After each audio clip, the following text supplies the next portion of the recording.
Hello everyone, this is Neha and welcome to GS Abhyas. तो कैसे हैं आप सभी लोग? I hope you all are doing well. तो चलिए फिर आज के सेशन की शुरुआत करते हैं। और जैसा कि आप सभी जानते हैं, हम पढ़ रहे हैं Uttar Pradesh special static GK के सभी इंपॉर्टेंट पॉइंट्स को, राइट। आप सभी जानते ही हैं कि अभी तक हमने 2 क्लासेस कंप्लीट की हैं, जिसमें हमने बहुत ही महत्वपूर्ण जितने भी क्वेश्चन थे, चाहे वो जनगणना से हो, चाहे वो क्षेत्रफल या जनसंख्या के आधार पर उत्तर प्रदेश के किसी जिले की बात हो, या किसी बांध की बात हो, या नहर की बात हो, इन सभी इंपॉर्टेंट टॉपिक्स को अभी तक हमने कवर किया है। आज के सेशन में हम कवर करेंगे कुछ इंपॉर्टेंट लोक नृत्य, लोकगीत और घरानों के बारे में, और भी बहुत सारे इंपॉर्टेंट पॉइंट्स रहेंगे जो आज के सेशन में बहुत ही इंपॉर्टेंट रोल प्ले करेंगे, जो आने वाले UPSI, UP police, UP triple SC पेट और उत्तर प्रदेश से संबंधित किसी भी परीक्षा के लिए बहुत ही ज्यादा बेनिफिशियल साबित होंगे, राइट। तो क्लास को स्किप बिल्कुल भी नहीं करना है, क्लास सेशन में एंड तक बने रहना है, ताकि इस क्लास का जो इम्पोर्टेंस है वो आप तक पहुंच सके, राइट। तो चलिए शुरुआत करते हैं आज के इम्पोर्टेंट टॉपिक की। आज का हमारा जो पहला टॉपिक है वो क्या है? राजीव गांधी राष्ट्रीय विमानन विश्वविद्यालय के बारे में। यहाँ से क्वेश्चन पूछा जाता है, तो पहले पॉइंट पर फोकस करते हैं। यह विश्वविद्यालय जो है उत्तर प्रदेश के कौन से जिले में है? अमेठी जिले में है, ठीक है। कौन सा विश्वविद्यालय है? तो राजीव गांधी राष्ट्रीय विमानन विश्वविद्यालय की बात हो रही है। उत्तर प्रदेश के अमेठी जिले के फुर्सतगंज में, ठीक है। उत्तर प्रदेश के अमेठी जिले के कौन सा जिला है? अमेठी जिला है। अमेठी जिला आप सभी बड़े अच्छे से जानते होंगे। कौन था अमेठी जिले से सांसद? कौन खड़ा हुआ था? आप सब लोग मुझे कमेंट बॉक्स में बताएंगे। उत्तर प्रदेश के अमेठी जिले के फुर्सतगंज में स्थित है। इसकी स्थापना संसद द्वारा पारित राजीव गांधी विमानन विश्वविद्यालय अधिनियम 2013 के तहत की गई थी, ठीक है। कौन सा अधिनियम था? तो राजीव गांधी विमानन विश्वविद्यालय अधिनियम 2013 के तहत कौन से विश्वविद्यालय की स्थापना की गई थी? आप बताएंगे। राजीव गांधी राष्ट्रीय विमानन विश्वविद्यालय की स्थापना की गई थी, ठीक है। कहां पर स्थित है ये? आप बताएंगे। अमेठी। अमेठी के कहां पर? फुर्सतगंज में, राइट। फुर्सतगंज, बड़ी ही फुर्सत से फुर्सतगंज को बनाया गया है, राइट। बड़ी ही फुर्सत से फुर्सतगंज का निर्माण किया गया है। और अमेठी से सांसद कौन है, ये आप लोग मुझे कमेंट बॉक्स में बताएंगे जरा। कौन है सांसद अमेठी के? आप लोग मुझे बताएंगे, ठीक है। अब बात करते हैं कुछ प्रमुख नगरों में स्थित हवाई अड्डों की, जहां से क्वेश्चन पूछा जाता है, ठीक है। तो लखनऊ का जो हवाई अड्डा है उसे किस नाम से जाना जाता है? आप लोग बताएंगे। अमौसी हवाई अड्डे के नाम से जाना जाता है। क्या बताएंगे? कि लखनऊ के हवाई अड्डे को अमौसी हवाई अड्डे के नाम से जाना जाता है। बात क्लियर हो गई। नेक्स्ट है हमारा वाराणसी हवाई अड्डा। जो वाराणसी का हवाई अड्डा है उसे किस नाम से जानते हैं? तो आप बताएंगे। बाबतपुर हवाई अड्डे के नाम से जाना जाता है वाराणसी में स्थित हवाई अड्डे को, ठीक है। कानपुर के हवाई अड्डे को चकेरी के नाम से जानते हैं। आगरा के हवाई अड्डे को खेरिया हवाई अड्डा कहा जाता है, ठीक है। और अमेठी के हवाई अड्डे को फुर्सतगंज हवाई अड्डा कहा जाता है, मैंने जस्ट बताया। तो राजीव गांधी राष्ट्रीय विमानन विश्वविद्यालय की स्थापना भी कहाँ की गई? आप बताएंगे। अमेठी जिला फुर्सतगंज में इसकी स्थापना की गई, राइट। ये पॉइंट आपको याद रखने हैं, यहाँ से क्वेश्चन बनता है। लखनऊ हवाई अड्डा अमौसी हवाई अड्डे के नाम से जाना जाता है। वाराणसी के हवाई अड्डे को बाबतपुर हवाई अड्डा कहते हैं। कानपुर का चकेरी हवाई अड्डा, आगरा का खेरिया, और अमेठी का हवाई अड्डा है फुर्सतगंज। यहाँ से क्वेश्चन पूछे जाते हैं। और इस बात की गारंटी मेरी है कि अगर आपने क्लास सेशन एंड तक देखा तो इस सेशन से आने वाले जो भी क्वेश्चन हैं आपकी परीक्षा में आएंगे, आपका गलत बिल्कुल भी नहीं होगा। कि ये क्योंकि मेरा टारगेट ये रहता है कि मैं क्लास सेशन के अंदर ही आपको 70 to 80% चीजें याद करवा के ही जाऊं, राइट। तो मेरे साथ सेशन में एंड तक जरूर बने रहा कीजिए। अब यहाँ पर बात करते हैं कुछ प्रमुख नृत्यों की और उनके स्थानों की, राइट। पहला है कर्मा नृत्य। पूछा जाता है, बार बार रिपीटेड क्वेश्चन है। कर्मा नृत्य कहाँ पर है, कहाँ पर किया जाता है? तो आप बताएंगे। उत्तर प्रदेश के मिर्जापुर और सोनभद्र में कर्मा नृत्य किया जाता है, ठीक है। कर्मा नृत्य क्या याद रखना है, मिर्जापुर सोनभद्र में होता है, ठीक है। नेक्स्ट है धुरिया नृत्य। धुरिया उत्तर प्रदेश के किस क्षेत्र में किया जाता है, आप बताएंगे बुंदेलखंड के क्षेत्र में। धुरिया नृत्य कहाँ पर किया जाता है, आप आंसर करेंगे बुंदेलखंड क्षेत्र में किया जाता है। नेक्स्ट आता है धीवर नृत्य। अगर आपसे क्वेश्चन पूछे धीवर नृत्य कहाँ किया जाता है, आप बताएंगे कहार क्षेत्र में, ठीक है। धीवर कहार नटवरी पूर्वांचल में होता है, ठीक है। नटवरी नृत्य जो है वो पूर्वांचल का प्रसिद्ध नृत्य है। तो कर्मा मिर्जापुर सोनभद्र, धुरिया बुंदेलखंड, धीवर कहार नटवरी पूर्वांचल, ये पॉइंट है। यहाँ से क्वेश्चन बार बार रिपीट होते हैं, चाहे वो यूपी पीसीएस की बात कीजिए, आप यूपी के किसी भी वनडे एग्जाम की बात कीजिए, यहाँ से क्वेश्चन आपको देखने को मिलते ही मिलते हैं, राइट। तो आपको याद रखना है। नेक्स्ट देखिए धोबिया नृत्य से रिलेटेड कुछ इंपॉर्टेंट पॉइंट्स हैं। देखिए धोबिया नृत्य जो है वो धोबी जाति द्वारा किया जाने वाला नृत्य है, उत्तर प्रदेश का नृत्य है, ठीक है। कौन सा नृत्य, धोबिया नृत्य। कौन सी जाति करती है, तो धोबी जाति द्वारा किया जाने वाला नृत्य है, राइट। नेक्स्ट है खाला नृत्य, ये भी इंपॉर्टेंट है। तो खाला नृत्य जो है वो बुंदेलखंड का लोक नृत्य है। कौन सा, बुंदेलखंड का लोक नृत्य है। कौन सा नृत्य है, खाला नृत्य है, राइट। ये सारे बहुत इंपॉर्टेंट है, इसको आप भूल भी जाएंगे तो भी काम चल जाएगा, लेकिन भूलना बिल्कुल भी नहीं है। क्यों नहीं भूलना है, क्योंकि जब मैंने इतनी बार बोला तो कैसे भूल जाओगे आप, राइट। तो खाला नृत्य आप क्या बताएंगे, ये बुंदेलखंड का लोक नृत्य है, राइट। आगे बढ़ते हैं। नेक्स्ट देखिए कार्तिक लोक नृत्य। कार्तिक लोक नृत्य कहाँ पर किया जाता है, आपका आंसर हो जाएगा ये बुंदेलखंड क्षेत्र में कार्तिक माह में नर्तकों द्वारा, किसके द्वारा, नर्तकों द्वारा कृष्ण और गोपी यानी कि श्री कृष्ण जो हमारे पूजनीय देवता हैं तथा गोपी बनकर किया जाने वाला नृत्य है। कौन सा, कार्तिक लोक नृत्य, राइट। इसमें कौन कौन बनते हैं भाई, श्री कृष्ण बनते हैं, कुछ लोग उनकी गोपियां बनते हैं, और क्या करते हैं, कार्तिक माह में ही ये नृत्य किया जाता है बुंदेलखंड के क्षेत्र में, ठीक है। अवध के लोग कलाबाजी नृत्य और पूर्वांचल के लोग नटवरी नृत्य करते हैं। कौन से माह में, कार्तिक माह में, राइट, याद रहेगा। तो आपको अगर आपसे पूछा जाए कलाबाजी लोक नृत्य जो है, कलाबाजी नृत्य जो है कहाँ के लोग करते हैं, तो आप बताएंगे अवध प्रांत के लोग करते हैं, ठीक है। अवध क्षेत्र के लोग कलाबाजी नृत्य करते हैं।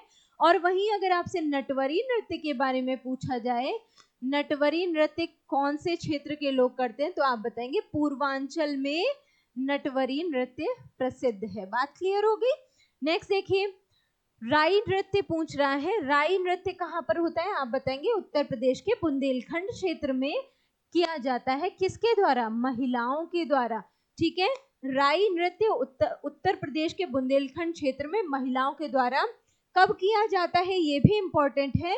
तो कृष्ण जन्माष्टमी पर किया जाने वाला नृत्य है। किनके द्वारा किया जाता है, महिलाओं के द्वारा। कहाँ पर, बुंदेलखंड क्षेत्र में।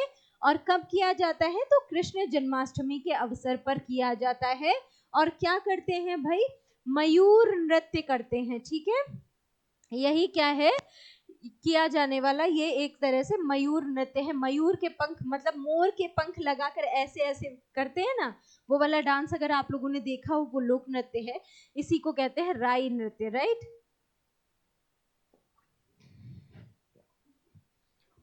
चलिए नेक्स्ट पॉइंट देखिए। नेक्स्ट है हमारा शायरा नृत्य। शायरा नृत्य, शायरा या इसी को शौरा नृत्य के नाम से भी जाना जाता है, ठीक है। शायरा या शौरा कुछ भी दिया हो आप समझेंगे, बुंदेलखंड के किसानों के द्वारा किया जाने वाला, ठीक है। तो ये किसके द्वारा किया जाता है, शायरा या शौरा लोक नृत्य जो है वो बुंदेलखंड किसानों द्वारा कब किया जाता है, फसल काटने की खुशी में किया जाता है, ठीक है। बुंदेलखंड के लोग जब अपनी फसल को काटते हैं उसी समय शायरा या शौरा नृत्य करते हैं ये लोग, ठीक है। कौन करता है, किसान करते हैं, राइट। आगे देखिए चरकुला नृत्य या चरकुला लोक नृत्य। अनगिनत बार यहाँ से क्वेश्चन पूछा गया, रिपीटेड क्वेश्चन है, बहुत इंपॉर्टेंट है, डबल स्टार बनाइए। कहाँ किया जाता है, ब्रज भूमि में किया जाता है। ब्रज भूमि कहाँ है भाई, आप सभी जानते होंगे, श्री कृष्ण श्री राधा रानी की भूमि है ये ब्रज भूमि। यह ब्रजभूमि का लोक नृत्य है। कौन सा लोक नृत्य है? चरकुला लोक नृत्य। ठीक है, चरकुला नृत्य कहाँ किया जाता है? आप बताएंगे ब्रजभूमि में किया जाता है। यह नृत्य जो है सिर पर रथ के पहिए पर घड़े रखकर, सिर पर एक रथ का पहिया रखा जाता है, उसके ऊपर घड़े रखे जाते हैं, उसी को रख के किया जाता है, इसीलिए इसे घड़ा नृत्य भी कहा जाता है। आपसे क्वेश्चन पूछा जाएगा कि घड़ा नृत्य कहाँ किया जाता है, तो घड़ा नृत्य को ही चरकुला नृत्य भी कहते हैं, ये भी पॉइंट आपको याद रखना है। ठीक है, इसी को हम चरकुला नृत्य के नाम से भी जानते हैं। कहाँ किया जाता है? ब्रजभूमि में किया जाता है। बहुत बार रिपीटेड क्वेश्चन है, याद रखना है। और क्या करते हैं भाई? सिर पर पहिए को रखा जाता है, उसके ऊपर घड़े रखे जाते हैं और उसी को रखकर क्या किया जाता है? नृत्य किया जाता है। बात क्लियर हो गई? चलिए नेक्स्ट देखिए, राहुला नृत्य। राहुला नृत्य जो है वो नाट्य यूपी के बुंदेलखंड क्षेत्र में किया जाता है। कहाँ? बुंदेलखंड क्षेत्र में। अभी तक आपने देखा होगा ज्यादातर नृत्य जो हो रहे हैं वो बुंदेलखंड क्षेत्र के हम पढ़ रहे हैं, राइट? Sorry, right. तो राहुला नृत्य या राहुला लोक नृत्य कह लीजिए, कहाँ पर? तो यूपी के बुंदेलखंड क्षेत्र से संबंधित है। इस नृत्य में शिक्षाप्रद लोक कथनों, कहावतों और शिक्षाओं का मंचन किया जाता है। मतलब ये जो नृत्य होता है राहुला नृत्य, इसमें लोक कथाओं का और जो मुहावरे होते हैं, लोकोक्तियां होती हैं, उनकी शिक्षाओं का क्या किया जाता है? मंचन किया जाता है, राइट। अब आती है बात यूपी लोक गीतों की। उत्तर प्रदेश के लोक गीतों की बात कर लेते हैं जरा।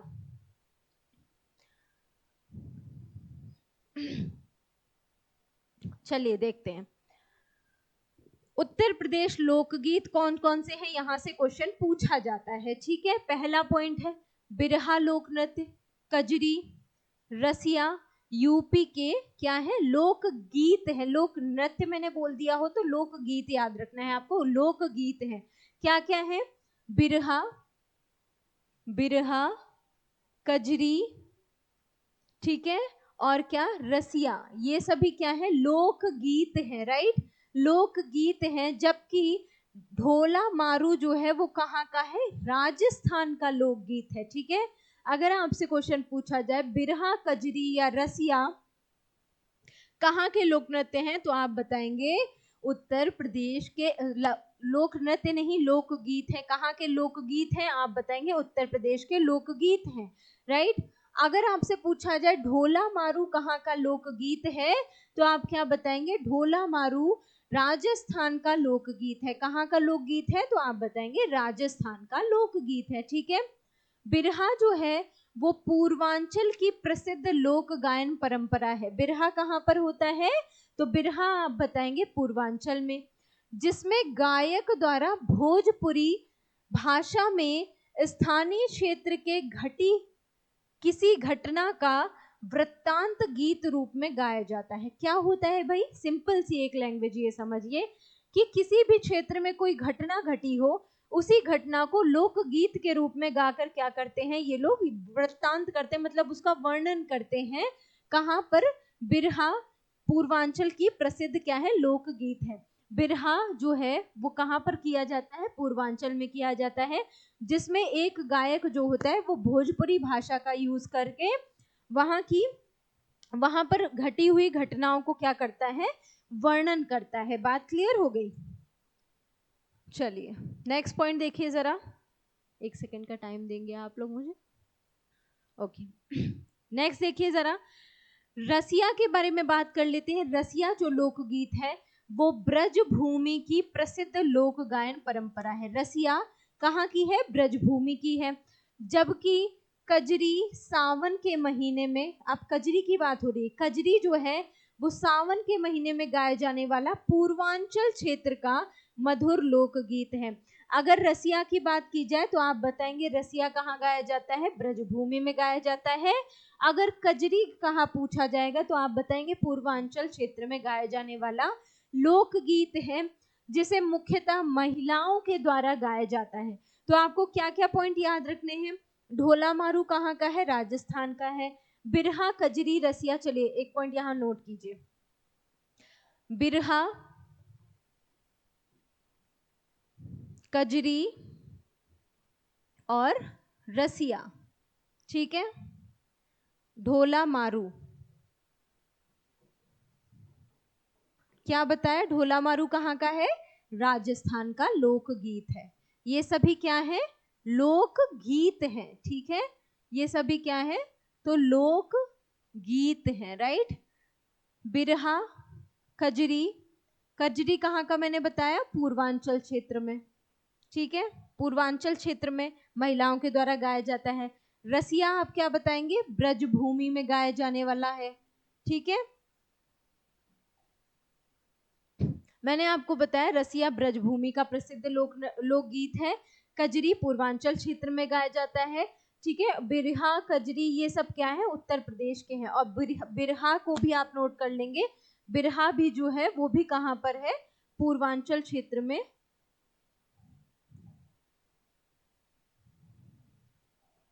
बिरहा भी कहां पर गाया जाता है? तो ये भी पूर्वांचल के क्षेत्र में गाया जाने वाला लोकगीत है। बात क्लियर हो गई? इस तरह से आपको याद रखना है सारा। चलिए नेक्स्ट पॉइंट देखिए जरा क्या कह रहा है कि ढोला आगरा एवं मेरठ क्षेत्र का लोकगीत है। कौन सा? ढोला, ठीक है। ढोला लोकगीत जो है वो आगरा और मेरठ क्षेत्र का है। कजरी का उद्गम अगर आपसे पूछा जाए, क्वेश्चन बनते हैं यहां से, ढोला आप क्या बताएंगे? आगरा और मेरठ क्षेत्र का लोकगीत है। अगर कजरी का उद्गम आपसे पूछा जाए तो आप बताएंगे मिर्जापुर वाराणसी से माना जाता है, जो कि भोजपुरी तथा भोजपुरी के अतिरिक्त अवधी भाषा में भी गाया जाता है। तो मिर्जापुर वाराणसी कजरी के लिए, और ढोला जो है आगरा और मेरठ के लिए नोट डाउन कर लेंगे, ठीक है। ढोला लोकगीत आपको याद रखना है, ढोला लोकगीत भी नोट डाउन कर लेंगे। ढोला कहां पर, कौन से क्षेत्र में? तो आगरा और मेरठ के क्षेत्र में गाया जाता है, ठीक है। आगरा और मेरठ के क्षेत्र में। और कजरी के बारे में क्या बताया? मिर्जापुर, सोनभद्र, राइट। सोनभद्र था ना? चेक कर लेते हैं एक बार। मिर्जापुर वाराणसी, सोनभद्र नहीं है, ठीक है। मिर्जापुर और वाराणसी के क्षेत्र में, मिर्जापुर और वाराणसी के क्षेत्र में गाया जाने वाला गीत है, ठीक है। और कौरवी भाषा की पश्चिमी, अच्छा यहाँ पर एक पॉइंट अलग से नोट डाउन किया गया है, क्या? कि जो कौरवी भाषा है, कौरवी भाषा जो है वो कहाँ की है? पश्चिमी उत्तर प्रदेश की भाषा है। तथा रसिया एवं मल्होर दोनों ही गान ब्रजी व कौरवी दोनों ही भाषा में गाए जाते हैं। यहाँ पर मेन पॉइंट ये था कि जो रसिया है, रसिया जो ब्रजभूमि में गाए जाने वाला लोकगीत है, वो कौरवी और कौन सी भाषा? ब्रजी भाषा दोनों में गाया जाता है, ठीक है। ये पॉइंट यहाँ बताने वाला था। और कौरवी भाषा किसकी भाषा है? पश्चिमी उत्तर प्रदेश की भाषा है, ठीक है। कौरवी भाषा पश्चिमी उत्तर प्रदेश की भाषा है। तथा रसिया और मल्होर दोनों ही गान जो है वो ब्रजी भाषा यानी कि ब्रज भाषा और कौरवी दोनों भाषाओं में गाया जाता है। ये पॉइंट यहाँ बताने वाला था, ठीक है। तो याद रह जाएगा सारा पॉइंट, जो जो मैंने बताया आपको याद रखना है। नेक्स्ट पॉइंट देखते हैं। यहाँ तक सारी बातें क्लियर हो गई, एक बार देख लीजिए। बिरहा मैंने बताया पूर्वांचल क्षेत्र में, कजरी भी पूर्वांचल क्षेत्र मिर्जापुर वाराणसी में, रसिया ब्रजभूमि में गाया जाने वाला लोकगीत है। ढोला मारू राजस्थान का लोकगीत है। और ढोला मारू और ढोला में फर्क है, ढोला आगरा मेरठ का है और ढोला मारू जो है वो राजस्थान का लोकगीत है। ये पॉइंट आपको याद रखना है, राइट। नेक्स्ट पॉइंट देखिए फटाफट क्या कह रहा है। नेक्स्ट कह रहा है कि आल्हा बुंदेलखंड क्षेत्र की, कौन है भाई? आल्हा, है ना। आल्हा उदल का नाम भी आपने सुना होगा, राइट। तो आल्हा जो है वो बुंदेलखंड क्षेत्र का प्रसिद्ध वीर रस कथा है, ठीक है। आल्हा कहाँ पर किस क्षेत्र में गाया जाता है? तो आपको पता होना चाहिए, बुंदेलखंड क्षेत्र में गाया जाता है। इस वीर रस कथा में महोबा के वीर भाइयों आल्हा और उदल की वीरता का वर्णन किया जाता है। बात क्लियर हो गई? किसका वर्णन किया जाता है? तो आप बताएंगे बुंदेलखंड क्षेत्र के वीर थे, कौन थे, क्या नाम था उनका? महोबा क्षेत्र से संबंधित थे वो, दो भाई थे आल्हा और उदल, राइट।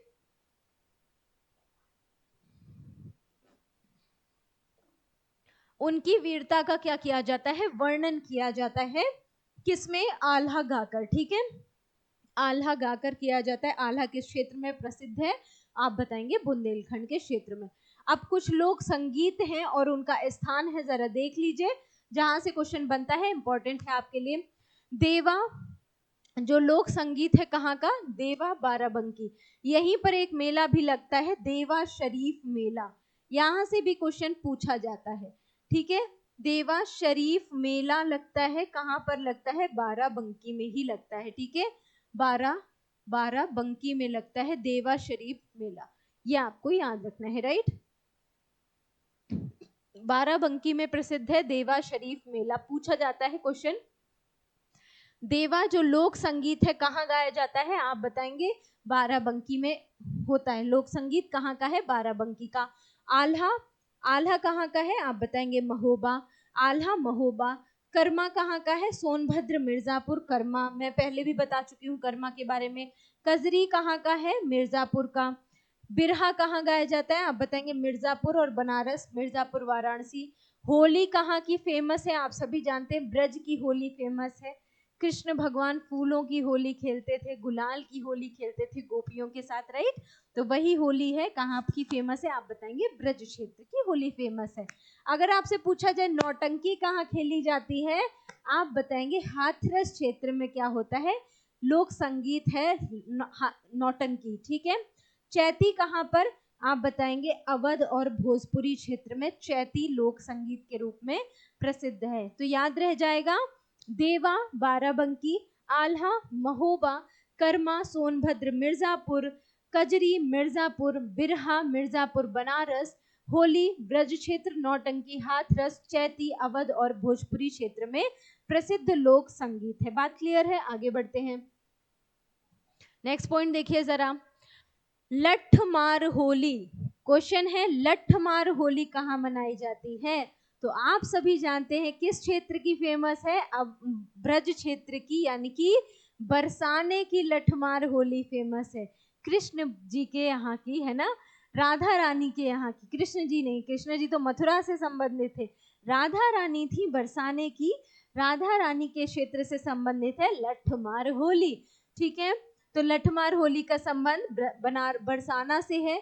लोक कथाओं के अनुसार श्री कृष्ण अपने मित्रों के साथ इस दिन अपने गांव नंद गांव से राधा जी के गांव बरसाना गए थे, जहां राधा व उनकी सहेलियों ने लठ से उन्हें भगाने का प्रयास किया था। तब से यह परंपरा आज भी फाल्गुन मास की शुक्ल पक्ष की नवमी को मनाई जाती है। कब मनाई जाती है लठमार होली, आपको ये भी याद रखना है, फाल्गुन या फागुन मास। ठीक है, फाल्गुन का महीना होता है, शुक्ल पक्ष की नवमी पर मनाया जाता है। ठीक है, शुक्ल पक्ष की नवमी के दिन क्या मनाया जाता है, लठमार होली मनाई जाती है, राइट। कहाँ पर, तो आप बताएंगे बरसाने में, बरसाने वाली राधे के यहाँ, कहते हैं ना, राधे राधे राधे बरसाने वाली राधे। ठीक है, नेक्स्ट पॉइंट देखिए जरा, हाथरस और कानपुर परंपरा क्या है, इसके बारे में देख लीजिए जरा। यूपी में हाथरस व कानपुर उन दो महत्वपूर्ण स्थानों में शामिल हैं जहां रंगमंच ने अपनी जड़ें जमाई व विकास किया। इसमें रामलीला व नौटंकी प्रमुख हैं। ठीक है, हाथरस और कानपुर की बात हो रही है, रामलीला और नौटंकी यहाँ की प्रमुख है। हाथरसी व कानपुरी नाट्य शैली, कानपुरी नाट्य शैलियों में संवाद एवं गायन के प्रस्तुतिकरण को क्या कहा जाता है, नौटंकी कहा जाता है। ठीक है, और कानपुर में श्री कृष्ण पहलवान तथा हाथरस में पंडित नत्थाराम शर्मा की नौटंकी परंपरा प्रसिद्ध है। किसकी किसकी परंपरा प्रसिद्ध है, तो अगर कानपुर क्षेत्र की बात करें तो श्री कृष्ण पहलवान की नौटंकी परंपरा फेमस है, और हाथरस में पंडित नत्थाराम शर्मा की नौटंकी फेमस है। बात क्लियर हो गई, ये पॉइंट आपको याद रखना है, यहां से भी क्वेश्चन पूछे जाते हैं। ठीक है, नेक्स्ट पॉइंट देखते हैं।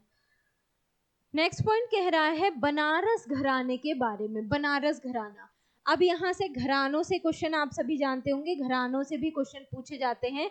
ये उस्ताद किस घराने से संबंधित है, वो कौन किस घराने से संबंधित है, यहाँ से क्वेश्चन बनता है। ठीक है, तो बनारस घराने की बात करते हैं तो रसूलन बाई, मोती बाई और सिद्धेश्वरी देवी, ये तीनों कहाँ से प्रसिद्ध हैं? तो ये तीनों हैं बनारस घराने से प्रसिद्ध। ठीक है, बनारस घराने से संबंधित हैं। कौन कौन है इनके नाम याद रख लीजिए। रसूलन बाई, कौन कौन?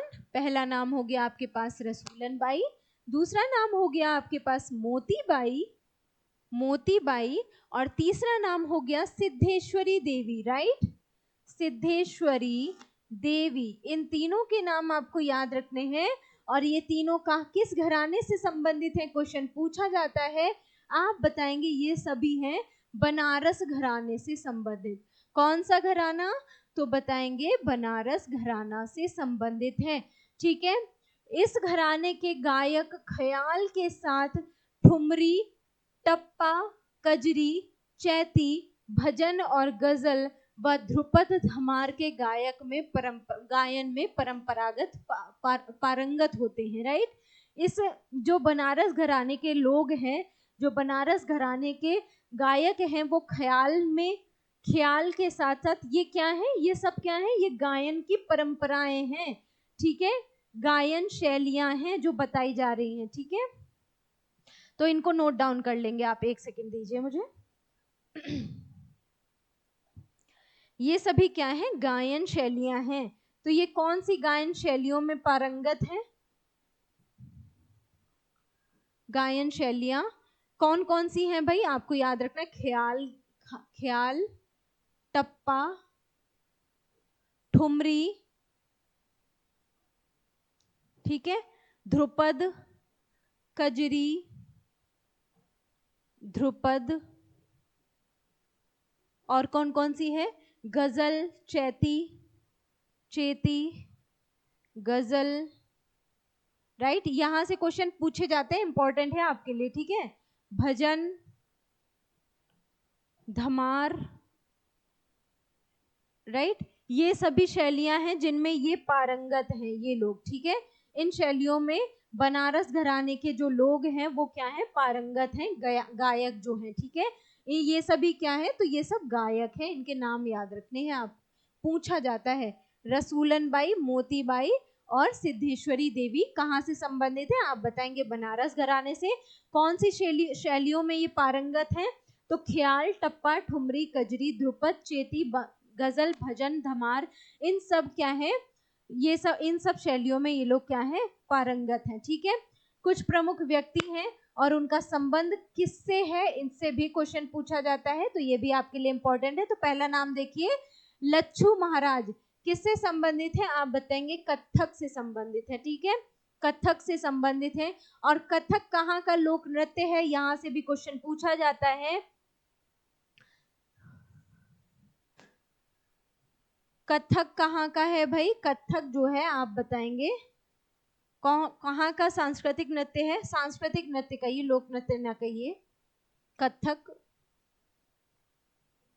सांस्कृतिक नृत्य है, कहाँ का है, आप बताएंगे उत्तर प्रदेश का। ठीक है, उत्तर प्रदेश यानी कि यूपी का सांस्कृतिक नृत्य है। ठीक है, लच्छू महाराज किससे संबंधित है, तो कथक से संबंधित है, कथक करते हैं वो। फयाज खान जो है वो ध्रुपद गायन से संबंधित है। सिद्धेश्वरी देवी ठुमरी गायक है। ठीक है, सिद्धेश्वरी देवी ठुमरी गायक है। राइट, तलत महमूद जो है वो गजल गायक है। क्वेश्चन यहाँ से पूछे जाते हैं, बहुत इंपॉर्टेंट पॉइंट है ये, इसमें स्टार बनाइएगा, यहाँ से बार बार रिपीट होते हैं क्वेश्चन। तलत महमूद जो है वो गजल गायक है। बिरजू महाराज जो है वो कथक गायक हैं। अमजद अली खान जो है वो सरोद बजाते हैं। ठीक है, तो ये सब, बिरजू महाराज कथक नृत्य करते हैं, तलत महमूद गजल गाते हैं, अमजद अली खान जो है वो सरोद वादक हैं। ये सब इंपॉर्टेंट पॉइंट्स हैं जहां से क्वेश्चन पूछा जाता है, आपको याद रखने। ठीक है, तो लच्छू महाराज कथक से संबंधित, फयाज खान ध्रुपद गायन से संबंधित, सिद्धेश्वरी देवी ठुमरी गायक है, तलत महमूद गजल गायक हैं, बिरजू महाराज कथक नृत्य से संबंधित हैं, अमजद अली खान सरोद वादक हैं। ठीक है, तो इन सभी का नाम है आपके लिए इम्पोर्टेंट। एक नाम और याद कर लीजिए, जाकिर हुसैन, ठीक है, जाकिर हुसैन, ये किससे संबंधित है? तबला वादक है ये, जाकिर हुसैन तबला वादक, राइट, तबला वादक, जाकिर हुसैन तबला वादक है, इनसे भी क्वेश्चन पूछा जाता है, ठीक है। तो ये सभी पॉइंट आपको याद रखने हैं। नेक्स्ट पॉइंट देखिए, गिरजा देवी से संबंधित पॉइंट है, इस पर ध्यान देते हैं जरा। गिरजा देवी के बारे में बात कर लेते हैं जरा, जरा ध्यान दीजिए। गिरजा देवी प्रसिद्ध ठुमरी गायिका है। कैसी गायिका है? ठुमरी गायक है, ठीक है। ठुमरी क्या है? गायन की एक परंपरा है, ठीक है, शैली है, एक परंपरा है, ठीक है। ठुमरी गायक है, कौन है? गिरजा देवी है। गिरजा देवी का जन्म कब हुआ था? यहाँ से क्वेश्चन बना हुआ है, 8 मई 1929 को हुआ था, ठीक है। 8 मई 1929 को इनका जन्म हुआ था। कहाँ पर हुआ था? वाराणसी में हुआ था। कौन सा गांव? एक वाराणसी के निकट एक गांव था, वहां हुआ था।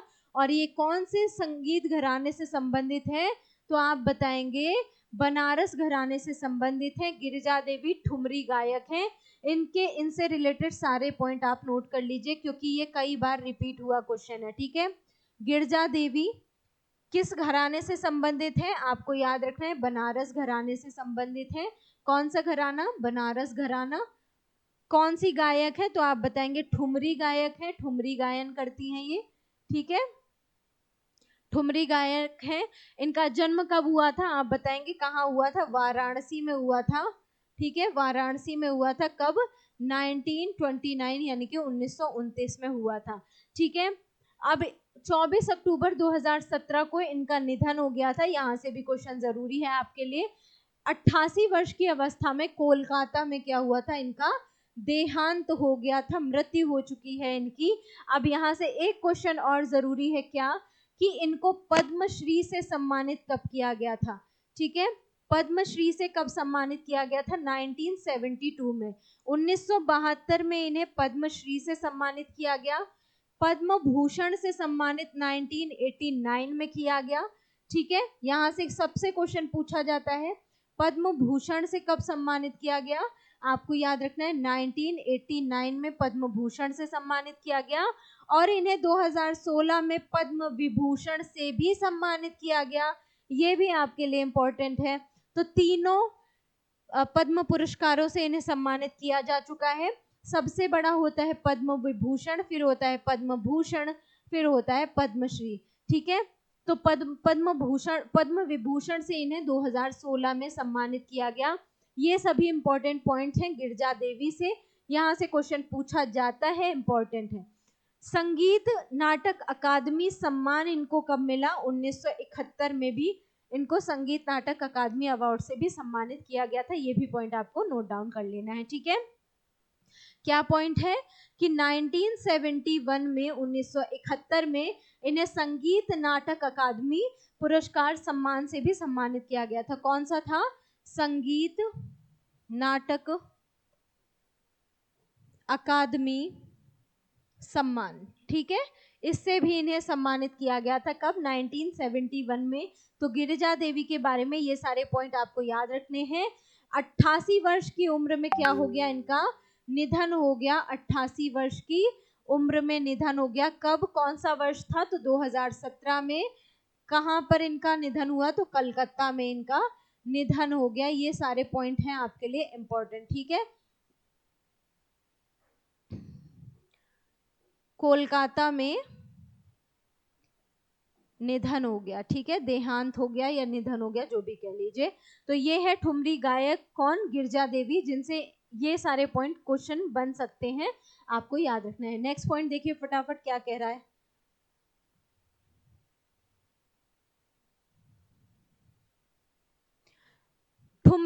ठुमरी जो संगीत की शैली है उसके बारे में बात कर रहे हैं।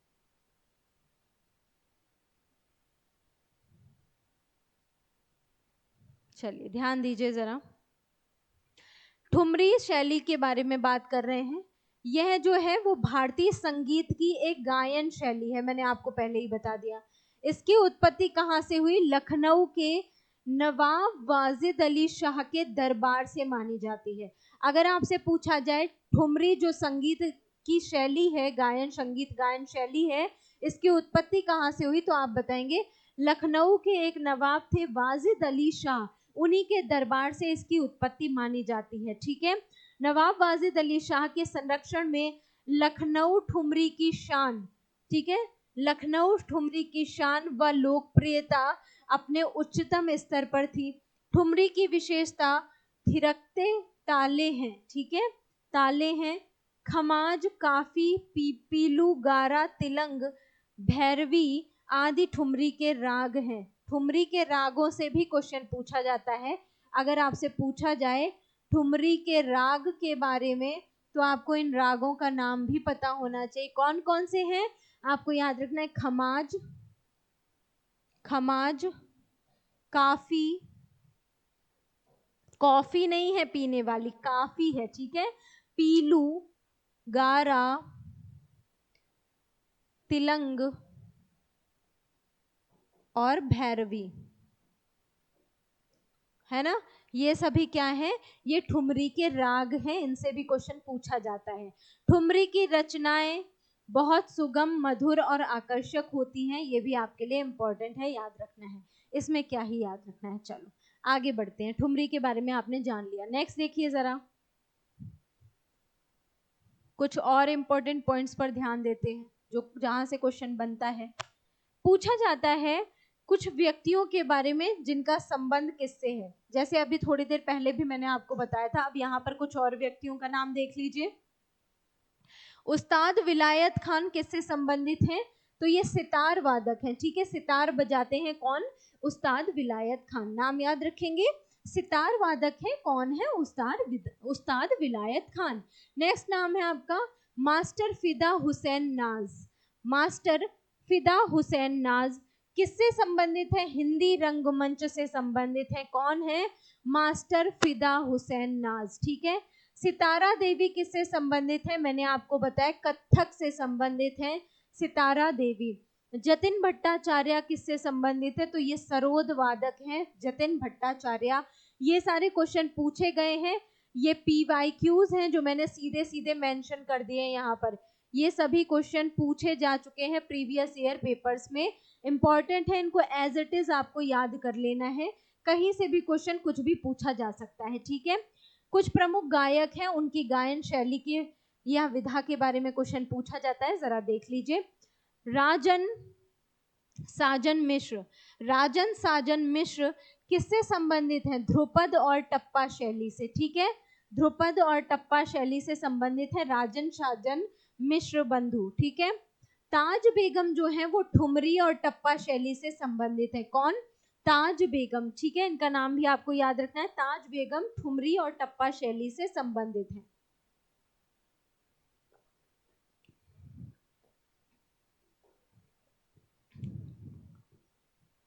नेक्स्ट पॉइंट देखिए, बड़ी मैना जो है वो भी ठुमरी गायिका है। कौन, बड़ी मैना, ये भी क्या है, ठुमरी गायिका है, ये भी इंपॉर्टेंट है। अंबाजी चतुर्वेदी, ये भी क्या है, ध्रुपद गायक हैं। कौन, अंबाजी चतुर्वेदी, यहाँ से भी क्वेश्चन पूछा जाता है। ये सभी पॉइंट है जहां से क्वेश्चन बनते हैं, ये सब आपके लिए इंपॉर्टेंट है, आपको याद रखना है, राइट। आगे बढ़ते हैं, नेक्स्ट पॉइंट देखिए, इमदाद अली घराना के बारे में देखते हैं। अभी हमने बनारस घराने के बारे में पढ़ा, अब बात करते हैं इमदाद अली घराने की, राइट। इमदाद अली घराना तो इटावा को सितार व सुरबहार संगीत के इमदाद अली घराना हेतु जाना जाता है। तो इमदाद अली घराना जो है वो कहाँ से संबंधित है, आपको याद रखना है, इटावा से संबंधित है, ठीक है। इमदाद अली घराना कहाँ से संबंधित है, इटावा से संबंधित है। इटावा को सितार और सुरबहार संगीत के इमदाद अली घराना हेतु जाना जाता है। इमदाद खान के जो पिता हैं, कौन, साहिब दाद खान, ठीक है, साहिब दाद खान एक कौन थे, मशहूर सितार वादक थे, ठीक है, साहिब दाद खान मशहूर सितार वादक थे। इमदाद खान ने सितार वादन में मींद, घसीट और झाला का विकास किया है। आप सभी को एक बात बता दूं कि ये जो यूपी स्टैटिक जीके के क्वेश्चन मैं लेकर आई हूँ, जो भी यहाँ पर पॉइंट आपको बता रही हूँ, बहुत मेहनत लगी है इस पूरे टॉपिक को, इस पूरे कॉन्सेप्ट को, इस पूरे नोट्स को रेडी करने में आप सभी के लिए। तो बहुत ही मेहनत के साथ तैयार किया गया है, तो मेहनत आपको भी करनी है पढ़ने में, ठीक है। आप भी अपनी मेहनत पढ़ने में लगाइए, रिवीजन बार बार कीजिए, ताकि क्या है चीज़ें छूटे नहीं और आप क्या है यूपीएसआई, यूपी पुलिस या जिस भी एग्जाम की तैयारी कर रहे हो उसमें अपना सिलेक्शन पक्का कर सके, राइट। तो इमदाद खान ने सितार वादन में मींद, घसीट और झाला का विकास किया था, ये भी इम्पोर्टेंट है। इस घराने में अन्य प्रसिद्ध कलाकार कौन कौन है, उनका नाम भी याद रख लीजिए। शुजात खान जो है वो इसी से संबंधित है। निशात खान, सुजात खान और बुधादित्य मुखर्जी, ये सभी इमदाद खानी घराने से संबंधित हैं। बात क्लियर हो गई। तो इमदाद खानी घराने से संबंधित शुजात खान, निशात खान और बुधादित्य मुखर्जी हैं, जो कि कहाँ पे फेमस है, इमदाद खानी घराना इटावा का फेमस है, ठीक है। आगे देखिए जरा नेक्स्ट पॉइंट क्या कह रहा है। नेक्स्ट पॉइंट है राष्ट्रीय कथक संस्थान कहाँ पर स्थित है, इसके बारे में जानते हैं कुछ इंपॉर्टेंट पॉइंट्स। उत्तर प्रदेश में राष्ट्रीय कथक संस्थान जो है कहाँ पर है, इंपॉर्टेंट है, पहला पॉइंट ही आपके लिए क्वेश्चन बनाता है। कहाँ पर स्थित है, तो लखनऊ में स्थित है, ठीक है। इसकी स्थापना एक स्वायत्त शासित संस्थान के रूप में संस्कृति विभाग के अंतर्गत 1988 से 1989 में हुई थी, ठीक है। ये पॉइंट आपके लिए जरूरी है। तो अगर आपसे पूछा जाए राष्ट्रीय कथक घराना, राष्ट्रीय कथक घराना, राष्ट्रीय कथक घराना नहीं, राष्ट्रीय कथक संस्थान, ठीक है। राष्ट्रीय कथक संस्थान अगर आपसे पूछा जाए कि कहाँ पर स्थित है, आप बताएंगे लखनऊ में स्थित है। और लखनऊ कहाँ है, उत्तर प्रदेश में है, और उत्तर प्रदेश की राजधानी के रूप में जाना जाता है। और इसकी स्थापना कब हुई, तो आप कब बताएंगे इसकी स्थापना, बताएंगे 1988 से 1989 के बीच क्या हुई थी, इसकी स्थापना हुई थी, ठीक है। इसका उद्देश्य क्या था, तो राष्ट्रीय स्तर पर कथक के विभिन्न घरानों की परंपराओं का अभिलेखीकरण, युवा प्रतिभाओं को प्रोत्साहन, वरिष्ठ कलाकारों का संरक्षण और नृत्य का संवर्धन करना इसका उद्देश्य था। क्वेश्चन आपसे कहाँ से पूछा जाएगा, बता देती हूँ। क्वेश्चन पूछा जाएगा कि राष्ट्रीय कथक संस्थान कहाँ स्थित है, आप बताएंगे लखनऊ उत्तर प्रदेश में। स्थापना कब हुई, तो 1988 से 89 के बीच में इसकी स्थापना हुई थी। यहीं से क्वेश्चन बनेगा, इससे बाहर कुछ नहीं जाएगा, ठीक है। आगे देखते हैं। नेक्स्ट पॉइंट देख लीजिए क्या कह रहा है।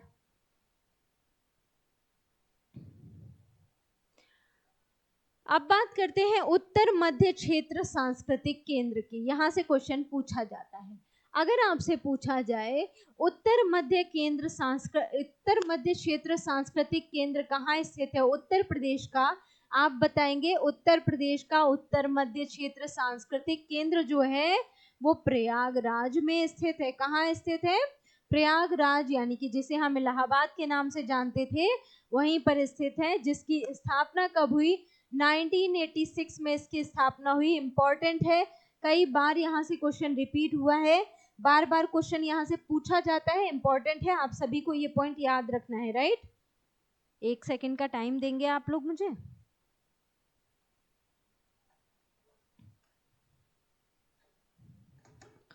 माइक बंद हो सकता है तो इसमें सेल डाल लिया जाए, राइट।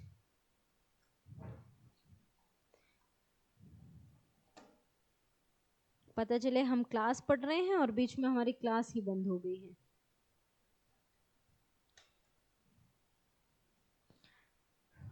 चलिए मैं उठाकर रख लेती हूँ, जब जरूरत होगी माइक बंद हो जाएगा, देन हम इसको पुट कर लेंगे, राइट। देखिए उत्तर मध्य क्षेत्र सांस्कृतिक केंद्र की स्थापना कब हुई, 1986 में हुई। कहाँ पर हुई, प्रयागराज उत्तर प्रदेश में हुई, ठीक है। वर्ष 1985 से 86 में पटियाला, कोलकाता, तंजावुर जिसे हम तंजौर के नाम से भी जानते हैं, उदयपुर, इलाहाबाद, दीमापुर और नागपुर में 7 आंचलिक सांस्कृतिक केंद्र स्थापित किए गए थे। कितने, टोटल 7, ठीक है। 7 आंचलिक सांस्कृतिक केंद्र स्थापित किए गए थे। और उत्तर मध्य क्षेत्र सांस्कृतिक केंद्र कहाँ है, तो आपको बता देना है प्रयागराज उत्तर प्रदेश में स्थित है। ठीक है, ये भी पॉइंट इंपॉर्टेंट है, इसे भी आपको याद रखना है। अब देखते हैं गुरु पूर्णिमा पर्व के बारे में। गुरु पूर्णिमा पर्व के बारे में देख लीजिए इंपॉर्टेंट क्या क्या पॉइंट हैं, जरा देखते हैं। तो गुरु पूर्णिमा पर्व जो है, यूपी का गुरु पूर्णिमा पर्व हिंदुओं और बौद्धों दोनों के लिए महत्वपूर्ण है। किसके किसके लिए महत्वपूर्ण है? हिंदुओं और बौद्धों दोनों के लिए। ठीक है, यह पर्व हिंदू कैलेंडर के अनुसार आषाढ़ महीने में, यानी कि जून और अगस्त का जो टाइम होता है, ठीक है, उस महीने में पूर्णिमा के दिन, कौन से दिन? पूर्णिमा के दिन मनाया जाता है। कौन सा? गुरु पूर्णिमा महोत्सव। और हिंदुओं और बौद्धों दोनों के लिए इंपॉर्टेंट है ये। ठीक है, पूर्णिमा के दिन ही महात्मा बुद्ध का जन्म भी हुआ था, उनको ज्ञान की प्राप्ति भी हुई थी। ये सभी पॉइंट महात्मा बुद्ध से संबंधित है, इसीलिए गुरु पूर्णिमा पर्व हिंदुओं और बौद्धों दोनों के लिए समान रूप से इंपॉर्टेंट है। ठीक है, यह पर्व हिंदू कैलेंडर के अनुसार आषाढ़ महीने के जून और अगस्त के बीच में पूर्णिमा के दिन मनाया जाता है। राइट, नेक्स्ट पॉइंट देखिए, हिंदू इस पर्व को महान संत व्यास की स्मृति में मनाते हैं। यहां से भी क्वेश्चन पूछा जाएगा, इंपॉर्टेंट है। तो गुरु पूर्णिमा पर्व अगर आपसे पूछा जाए कि कौन से संत की स्मृति में मनाया जाता है, तो आप क्या बताएंगे गुरु पूर्णिमा पर्व के बारे में? आप बताएंगे कि संत व्यास की स्मृति में मनाया जाता है। ठीक है, कौन से संत हैं? एक संत है, हिंदू संत हैं संत व्यास, उनकी स्मृति में मनाया जाता है। जबकि बौद्ध इसी दिन क्या मनाते हैं? भगवान बुद्ध के सम्मान में इसको मनाते हैं, जिन्होंने इसी दिन सारनाथ वाराणसी में अपना पहला प्रवचन दिया था। ठीक है, अपना पहला उपदेश दिया था, ये भी पॉइंट याद रखना है। अब यहाँ से एक क्वेश्चन और बनता है कि सर्वाधिक महात्मा बुद्ध द्वारा अपना प्रथम उपदेश कहाँ दिया गया था? महात्मा बुद्ध का प्रथम उपदेश कहाँ दिया गया था इनके द्वारा?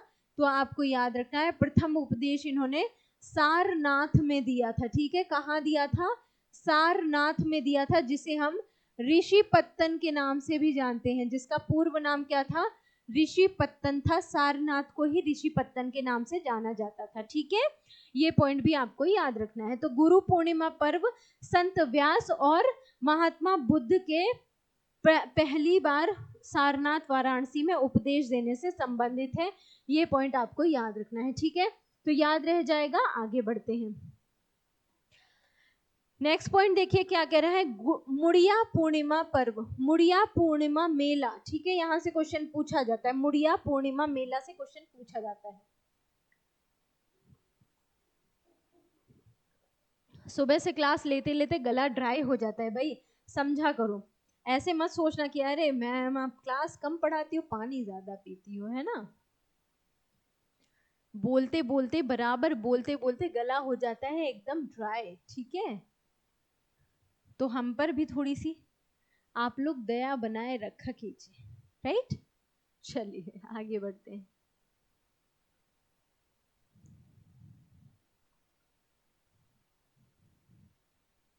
नेक्स्ट पॉइंट देखते हैं फटाफट क्या कह रहा है। चलिए बात करते हैं मुड़िया पूर्णिमा मेला की। ठीक है, मुड़िया पूर्णिमा मेला, मुड़िया पूर्णिमा मेला। तो मुड़िया पूर्णिमा मेला जो है, इसको मुरिया मेला के नाम से भी जाना जाता है, मुरिया पूनो मेला के नाम से भी जाना जाता है। क्या? मुरिया पूनो मेला के नाम से भी जाना जाता है। और इसका आयोजन प्रतिवर्ष होता है। कहाँ पर? गोवर्धन में। गोवर्धन कहाँ है? मथुरा वृंदावन में, है ना। गोवर्धन कहाँ है? तो आप बताएंगे गोवर्धन है मथुरा वृंदावन में। गुरु पूर्णिमा यानी कि आषाढ़ मास की पूर्णिमा के अवसर पर होता है। कौन सा पर्व? मुड़िया पूर्णिमा मेला। कहाँ पर मनाया जाता है? गोवर्धन में। ठीक है, क्या याद रखना है आपको? मुड़िया पूर्णिमा मेला अगर आपसे पूछा जाए, गुरु पूर्णिमा मेला नहीं पूछा जा रहा है, गुरु पूर्णिमा पर्व नहीं पूछा जा रहा है, पूछा जा रहा है मुड़िया पूर्णिमा मेला। ठीक है, मुड़िया पूर्णिमा मेला के बारे में कहाँ मनाया जाता है? आप बताएंगे गोवर्धन। गोवर्धन पर्वत के बारे में तो आप सभी जानते होंगे। ठीक है, तो गोवर्धन मथुरा वृंदावन में। ठीक है, मथुरा वृंदावन में ये मनाया जाता है, राइट। ये पॉइंट आपको याद रखना है।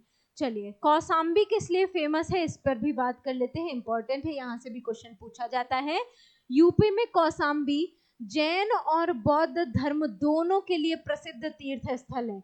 कौशाम्बी से क्वेश्चन पूछा जाता है, इंपॉर्टेंट है, आपको याद रखना है कि बौद्ध और जैन दोनों धर्मों से के लिए प्रसिद्ध है कौन सा, कौशाम्बी स्थल, ठीक है। जैन ग्रंथों के अनुसार यह छठे तीर्थंकर थे, कौन से, पद्म प्रभु, ठीक है। पद्मनाथ के नाम से भी इनको जाना जाता है, पद्म प्रभु इनका जन्म स्थल माना जाता है, कौन सा, कौशाम्बी को, ठीक है। इसलिए जैन धर्म के लिए फेमस है। और कौशाम्बी में अनेक बौद्ध विहार थे, उनमें सर्व प्रमुख घोषिताराम विहार था, जिसका निर्माण श्रेष्ठी घोषित ने करवाया था। इस विहार के निकट ही अशोक का स्तूप भी स्थित था, इस वजह से यह बौद्ध स्थल के रूप में भी फेमस है। कौन सा, कौशाम्बी। जैन और बौद्ध दोनों के लिए प्रसिद्ध स्थल है, इसी पॉइंट से क्वेश्चन बनता है, ठीक है। किस लाइन से क्वेश्चन बनता है, इसी लाइन से क्वेश्चन भी बनता है, आपको याद रखना है। किस लाइन से क्वेश्चन बनता है, तो बनता है कि जैन और बौद्ध दोनों के लिए, जैन और बौद्ध दोनों धर्म का प्रसिद्ध तीर्थ स्थल कौन सा है, आप बताएंगे कौशाम्बी है, जैन और बौद्ध दोनों धर्मों का प्रसिद्ध तीर्थ स्थल। यहीं पर क्या है, घोषिताराम विहार भी बना था, वहीं पर अशोक का स्तूप का भी निर्माण कराया गया था, ठीक है। ये पॉइंट आपके लिए इंपॉर्टेंट है। आगे बढ़ते हैं, नेक्स्ट पॉइंट देखिए फटाफट।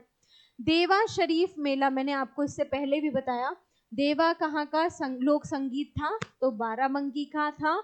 और मैंने आपको ये भी बताया था कि देवा शरीफ मेला भी कहाँ मनाया जाता है, बाराबंकी में ही मनाया जाता है, राइट।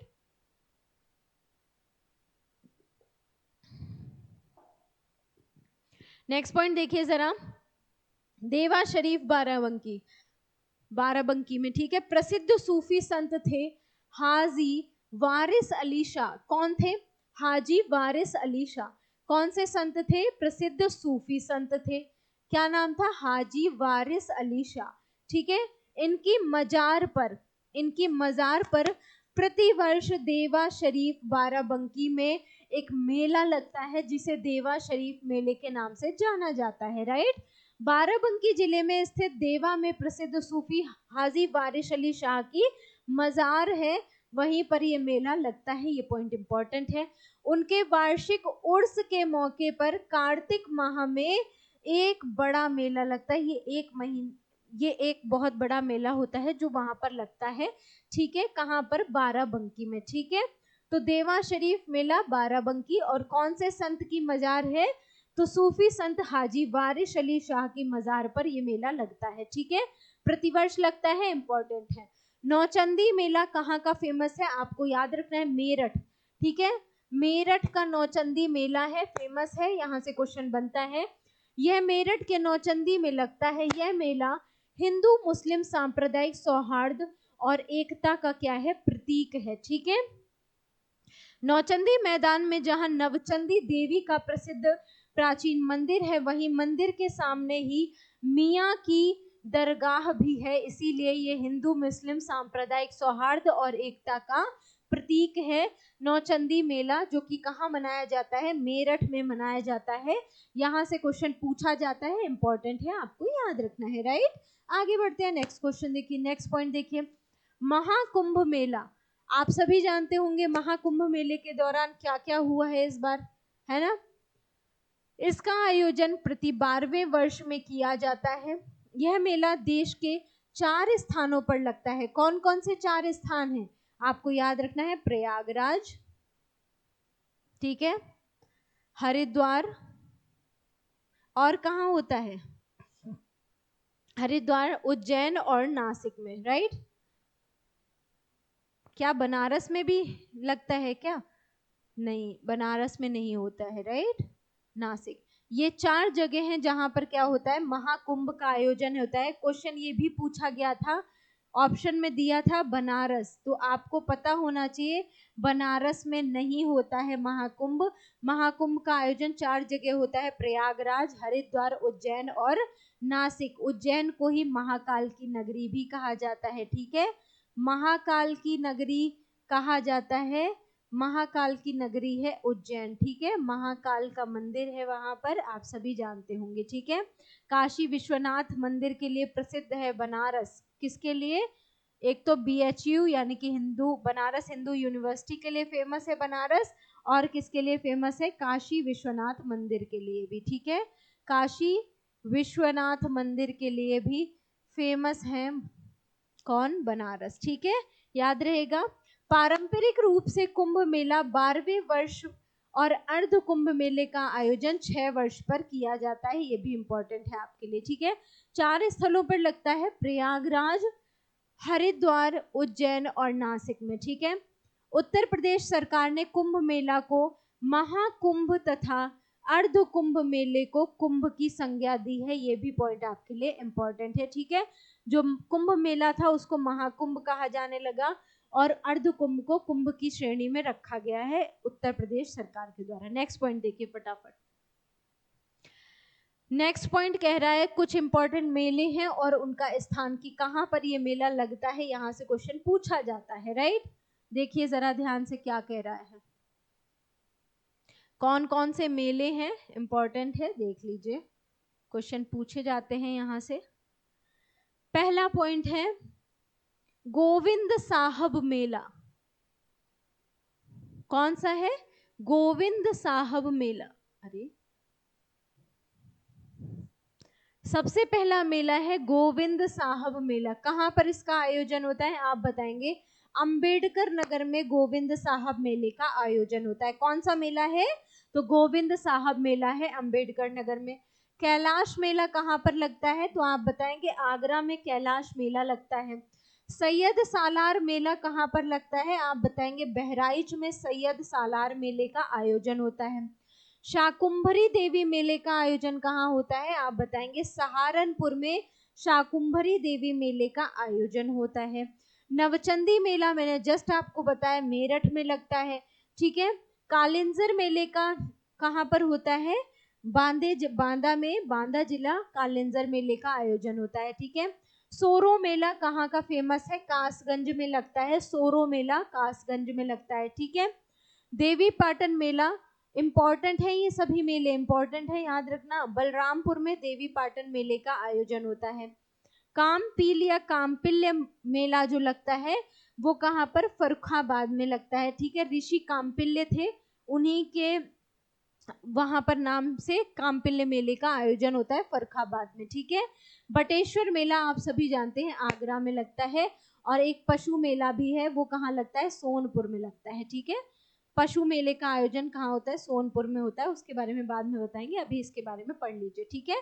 तो बटेश्वर मेला मैंने आपको बता दिया कहाँ पर इसका आयोजन होता है, आगरा में इसका आयोजन होता है, ठीक है। ये सभी इंपॉर्टेंट मेले हैं, इंपॉर्टेंट है, बार बार क्वेश्चन इनसे पूछा जाता है। एक बार फिर से आप लोग मेरे साथ रिपीट करेंगे। गोविंद साहब मेला अंबेडकर नगर में उत्तर प्रदेश में मनाया जाता है। कैलाश मेला आगरा में, सैयद सालार मेला बहराइच में, शाकुंभरी देवी मेला सहारनपुर में, नवचंदी मेला मेरठ में, कालिंजर मेला बांदा में, असोरो मेला कासगंज में, देवी पाटन मेला बलरामपुर में इसका आयोजन होता है, कामपिल्य मेला फर्रुखाबाद में, और बटेश्वर मेला आगरा में इसका आयोजन होता है। बात क्लियर हो गई। ये सभी उत्तर प्रदेश के प्रसिद्ध मेले हैं जहां से क्वेश्चन पूछा जाता है। नेक्स्ट पॉइंट देखिए, कुछ और इंपॉर्टेंट मेले हैं, इनसे भी क्वेश्चन बनता है, इनको भी देख लीजिए जरा। तो नेक्स्ट हमारा मेला है ददरी मेला, कहां पर लगता है, ददरी मेला बलिया में लगता है, ठीक है। ददरी मेला बलिया, याद रखना है आपको। देवा शरीफ बाराबंकी, ददरी मेला बलिया, ठीक है। देवा शरीफ बाराबंकी, डी से याद रखना है, डी बी फिर से डी और फिर से बी, ठीक है। ये हो गया देवा शरीफ और ये हो गया बाराबंकी, राइट, बाराबंकी। ये हो गया ये हो गया ददरी मेला और ये हो गया कौन सा जिला, बलिया जिला, राइट, ठीक है, याद रहेगा। चलिए आगे देखिए, हरिदास जयंती का आयोजन कहाँ होता है, इंपॉर्टेंट है, कई बार पूछा गया है। हरिदास जयंती का आयोजन वृंदावन में किया जाता है, राइट। देवा मेला बाराबंकी, माघ मेले का आयोजन प्रयागराज में किया जाता है, आप सभी जानते हैं। झूला मेला का आयोजन वृंदावन में किया जाता है। पशु मेला बटेश्वर में किया जाता है इसका आयोजन। जल विहार मेले का आयोजन बुंदेलखंड में किया जाता है, इंपॉर्टेंट है। बलदेव छठ मेला जेवर नोएडा, आपको पता ही है, जेवर अंतरराष्ट्रीय हवाई अड्डे के रूप में भी बनने जा रहा है, प्रस्तावित है। शुक्रताल का मेला मुजफ्फरनगर में लगता है, ये भी आपके लिए इंपॉर्टेंट है। तो ये सारे पॉइंट है जहां से क्वेश्चन बनते हैं, आपको याद रखने हैं, राइट। ददरी मेला बलिया, हरिदास जयंती वृंदावन, देवा मेला बाराबंकी, माघ मेला प्रयागराज, झूला मेला वृंदावन याद रखना है, पशु मेला बटेश्वर, जल विहार मेला बुंदेलखंड, बलदेव छठ मेला जेवर नोएडा और शुक्रताल का मेला मुजफ्फरनगर में आयोजित होता है, ठीक है। नेक्स्ट पॉइंट देखिए, सुलह ए कुल महोत्सव, ठीक है। सुलह कुल महोत्सव का आयोजन कहाँ होता है, यहाँ से भी कई बार क्वेश्चन रिपीट हुआ है। तो सुलह कुल महोत्सव अगर आपसे पूछा जाए, ये हिंदू मुस्लिम एकता का प्रतीक है, ठीक है। एक क्वेश्चन बनता है यहाँ से, कौन सा वह मेला है जो हिंदू मुस्लिम एकता का प्रतीक है, तो आप क्या बताएंगे, कौन सा मेला है हिंदू मुस्लिम एकता का प्रतीक, आप बताएंगे सुलह कुल मेला है, जो कि जिसका आयोजन कहाँ होता है, आगरा में होता है, ठीक है। सुलह कुल उत्सव का आयोजन कहाँ होता है, आगरा में होता है। मेला नहीं है, सुलह कुल उत्सव है जिसका आयोजन आगरा में होता है। ये हिंदू मुस्लिम एकता का प्रतीक है। क्वेश्चन यहाँ से बनता है, कौन सा वह उत्सव है जो हिंदू मुस्लिम एकता का प्रतीक है, ये इंपॉर्टेंट है, यहाँ से क्वेश्चन बना हुआ है, कई बार पूछा गया है। यह है सुलह कुल मेला जो कि आगरा में आयोजित किया जाता है। और आगरा किस लिए प्रसिद्ध है, आप सभी जानते होंगे, किस लिए प्रसिद्ध है, ताजमहल के लिए प्रसिद्ध है ना, ताजमहल के लिए प्रसिद्ध है आगरा, ठीक है। इतने पॉइंट क्लियर हो गए होंगे, आगे देखते हैं। नेक्स्ट पॉइंट देखिए, कुछ प्रमुख तीर्थ स्थल हैं और उनके स्थान के बारे में बात की जा रही है। यहाँ पर प्रमुख तीर्थ स्थल और उनके स्थानों की बात कर रहे हैं, जरा देखते हैं ध्यान से। कौन कौन से तीर्थ स्थल हैं, तो चक्र तीर्थ के नाम से कौन से स्थान पर है, नैमिषारण्य में, ठीक है। चक्र तीर्थ के नाम से एक स्थल है, तीर्थ स्थल है, कहाँ पर है, नैमिषारण्य में। गोविंद देव मंदिर कहाँ पर स्थित है, आप बताएंगे, वृंदावन में स्थित है गोविंद देव मंदिर। सलीम चिश्ती की दरगाह कहाँ पर स्थित है, आप सभी जानते हैं, फतेहपुर सीकरी।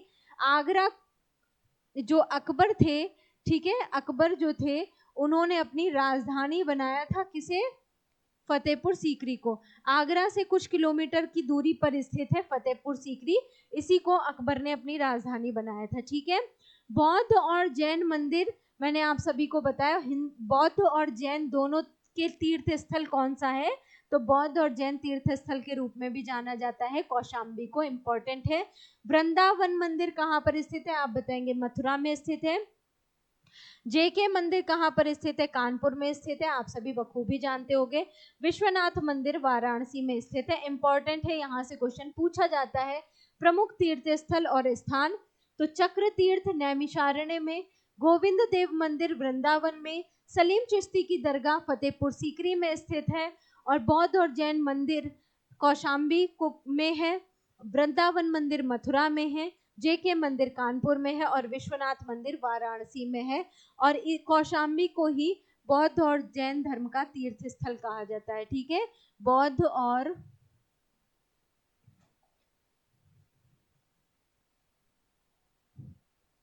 क्या कहा जाता है, आपको याद रखना है, बौद्ध और जैन धर्म का तीर्थ स्थल, ठीक है, तीर्थ स्थल कहा जाता है, किसे कहा जाता है, कौशाम्बी को ही कहा जाता है, ये पॉइंट आपको याद रखना है। नेक्स्ट पॉइंट देखिए फटाफट क्या कह रहा है, कुछ और तीर्थ स्थलों के नाम हैं, इनके भी स्थानों से क्वेश्चन बनता है, इनका भी नाम देख लीजिए फटाफट।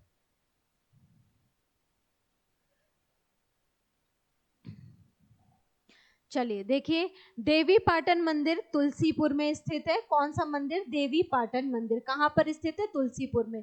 कबीर पंथियों का पवित्र स्थल कौन सा है, मगहर है ना, मगहर में कबीर ये जो कबीर दास जी थे, तो कबीर दास का जन्म स्थल है मगहर, ठीक है, मगहर।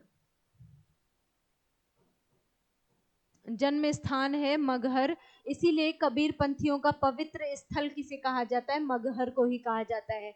भगवान बुद्ध का जो निर्वाण था वो कहाँ पर हुआ था, निर्वाण यानी कि जो निधन था उनका, महात्मा बुद्ध का को निर्वाण की प्राप्ति कहाँ हुई थी, कुशीनगर में हुई थी। ठीक है।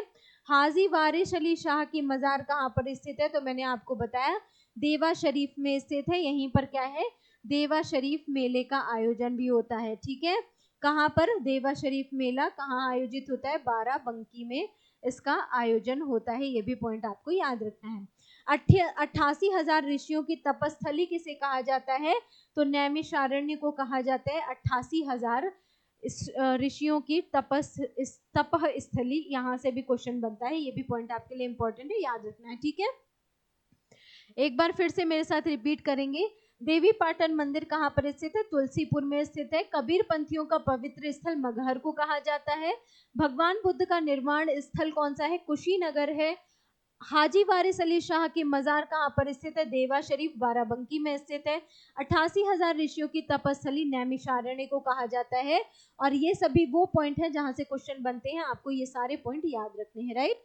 नेक्स्ट पॉइंट देखते हैं फटाफट क्या कह रहा है। आईटी सिटी कहाँ पर है, पूछा जा रहा है कि आईटी सिटी कहाँ पर है। चलिए देख लेते हैं कहाँ है भाई आईटी सिटी। राइट। चलिए आईटी सिटी के बारे में बात कर रहे हैं। उत्तर प्रदेश में SCL आईटी सिटी की स्थापना कहाँ की गई, लखनऊ में। ठीक है।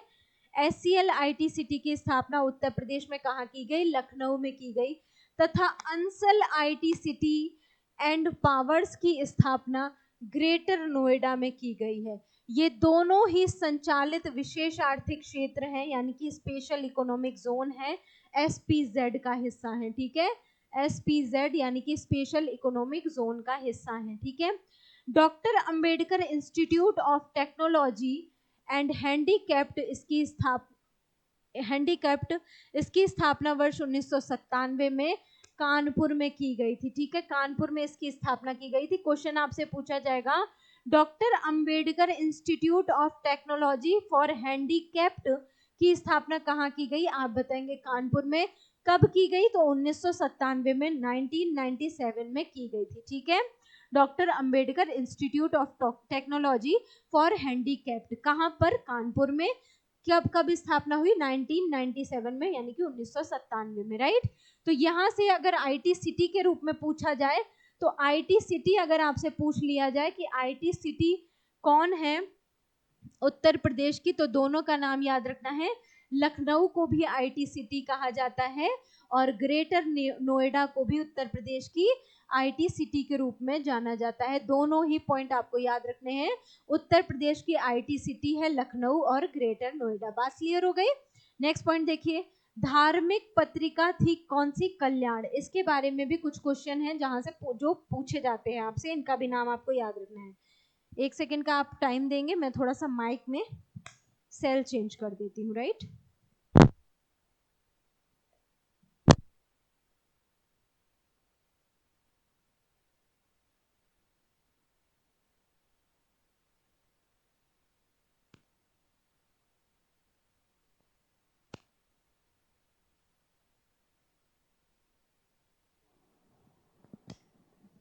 हेलो। ओके। चलिए क्या बात कर रहे थे, मैंने आपको बताया धार्मिक पत्रिका कल्याण के बारे में। यहां से भी क्वेश्चन बनता है, इसको भी देख लेते हैं जरा।